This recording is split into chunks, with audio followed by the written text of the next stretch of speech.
Salam, selamat pagi, semangat pagi Bapak Ibu dan Saudara. Tadi kita sudah bersama-sama menyaksikan gambar seseorang yang melayani.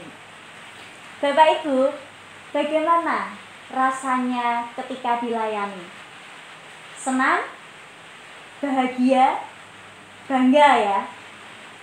Tentunya setiap orang akan senang jika dilayani. Ia akan merasa diterima, disambut, dan merasa dipentingkan. Bukankah demikian Bapak Ibu dan Saudara? Melayani dalam KBBI berarti membantu menyiapkan, mengurus apa-apa yang diperlukan seseorang. Nah, kita akan bersama-sama merenungkan firman Tuhan dalam Matius 20 ayat 20 sampai 28. Namun kita akan berfokus pada nats ayat 26 sampai 28. Saya akan membacakannya. Tidaklah demikian di antara kamu. Barang siapa ingin menjadi besar di antara kamu, hendaklah ia menjadi pelayanmu. Dan barang siapa ingin menjadi terkemuka di antara kamu, hendaklah ia menjadi hambamu. Sama seperti Anak Manusia datang bukan untuk dilayani, melainkan untuk melayani dan untuk memberikan nyawanya menjadi tebusan bagi banyak orang. Demikianlah sabda firman Tuhan. Bapak Ibu dan Saudara yang terkasih, jika kita baca ayat 20 sampai 28, Ibu Yakobus dan Yohanes ingin agar anak-anaknya duduk di sebelah kanan dan kirinya Tuhan Yesus Kristus. Karena Tuhan Yesus ingin memerintah sebagai Raja. Duduk di sebelah kanan atau kiri, ini berarti ia ingin memerintah bersama dengan Raja.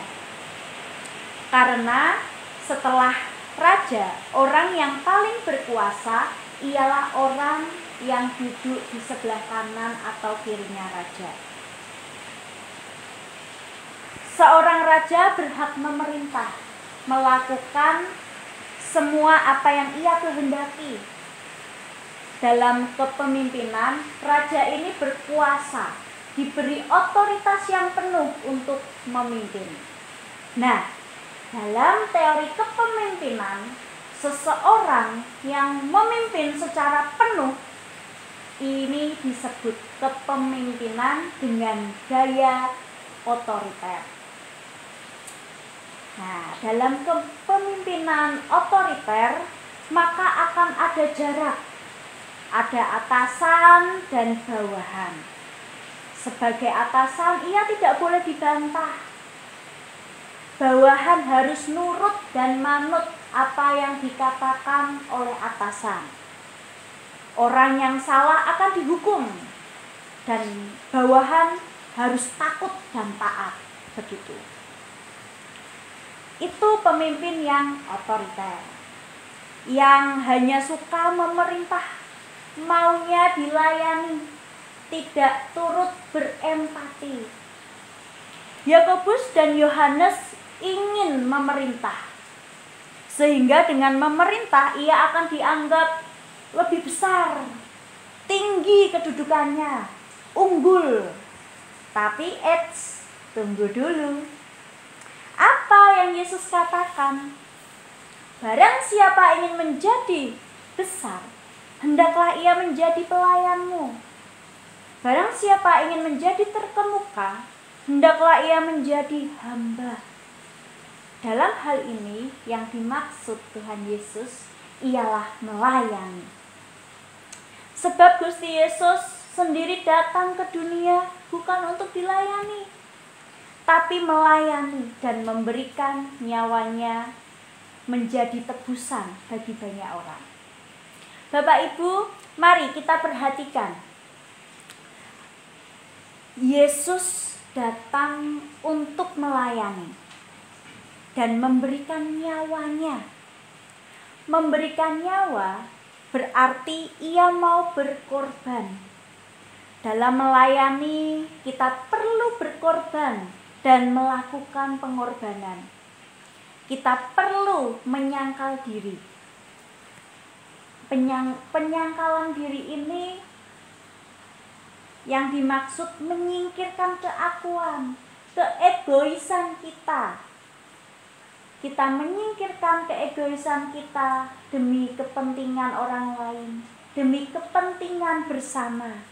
Bukan kepentinganku lagi, tapi kepentinganmu, kepentingan kita bersama.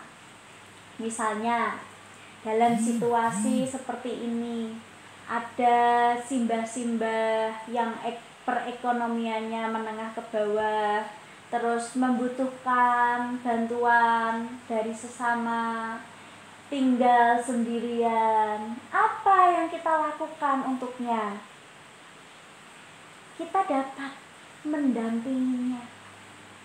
Kita menyediakan diri kita untuk bersama dengannya. Kita memberikan telinga kita, hati kita menjadi pendengar. Nah, dalam hal ini kita sudah mengorbankan, kita sudah menyangkal diri kita. Misalnya jam 4 sore, enak-enaknya nonton sinetron, tapi kita kunjungan ke saudara kita. Nah, kita sudah menyangkal diri. Kita juga sudah mengorbankan sesuatu, kita menyediakan telinga kita. Kita memberikan hati kita. Nah, inilah melayani. Ada penyangkalan diri dan pengorbanan. Sekarang bagaimana dengan kita? Memerintah berarti kita menciptakan jarak. Aku yang paling berkuasa. Aku yang paling bisa. Sedangkan kamu ndak. Kowe kudu nurut lan manut mbe aku. Lalu akhirnya ia menguasai hidup orang lain. Sedangkan ketika kita melayani, kita semua setara di hadapan Allah. Tidak ada yang lebih tinggi, tidak ada yang lebih rendah. Kesetaraan ini akan menjadikan kehidupan kita seimbang dan selaras. Kita semua saling nyengkuyung, sangkul sinangkul ing bot repot. Wah, endah nggih Bapak Ibu. Pramila, sumangga kita sesarengan ngladosi Gusti inggih ngladosi sesami. Mugi Gusti tansah berkahi. Amin.